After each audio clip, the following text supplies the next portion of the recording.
Hi guys! I'm back after a long time na hindi ako nagpo-post. Medyo na-miss ko din ang pag-vlog.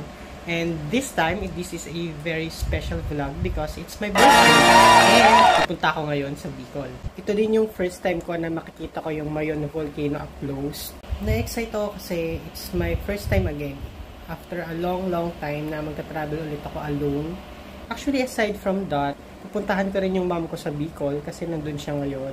Madaming nangyayari for the past few months. Hindi na rin nakakapag-post.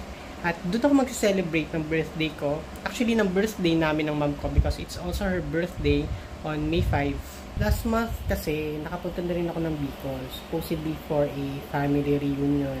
But may mga nangyayari nga na hindi inaasahan.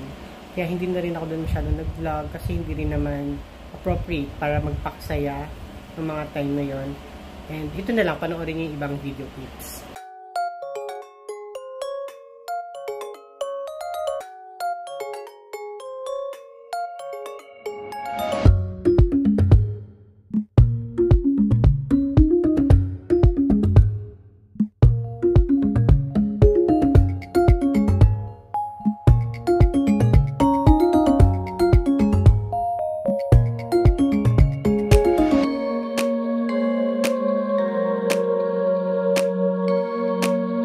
Sobrang lapot na ako pero naghihintay na lang ako ng konting oras para makapag-book na rin ako papunta sa NAIA Terminal 4. 10 years later. At ito na nga, it's past 12 and May 3 na, birthday ko na, happy birthday to me. At mag-book na ako ng Grab papunta sa airport. Let's go! Dito na ako ngayon sa NAIA 4 and time check lang, it's already 2 AM. Dumating ako dito at around 1 o'clock and nagantay muna sa labas kasi 1:30 sila nagpapapasok. And ito yung loob.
Tulog muna ako pagka-uwi kasi medyo pagod ako.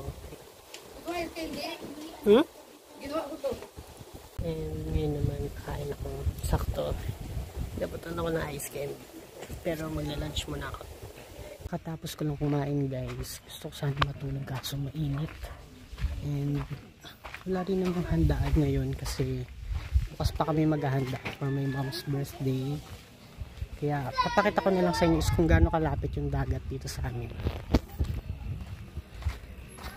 Medyo nakakaya kasi pakunta nga rito. Sobrang lapit lang ng dagat.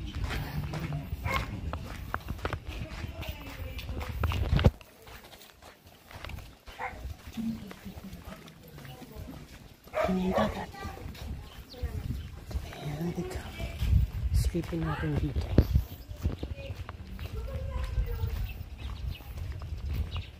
Itong nakabakod. Bahay ito ng tita ko before. Kaya lang sira na siya. So, yung dagat. Yun lang. Balik na tayo. Tahimik, no?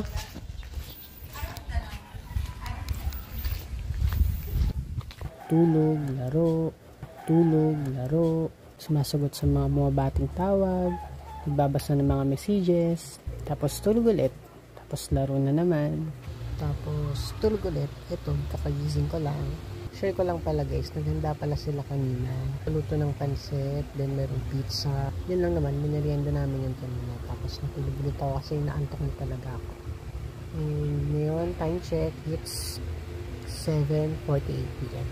Mamayang 8 p.m. naman yung alis ng ate ko from Caloocan. Land trip naman sila, so bukas pa sila dito dadating. And tomorrow naman celebrate kami para sa birthday ng mom ko. That's it guys. Thanks for watching.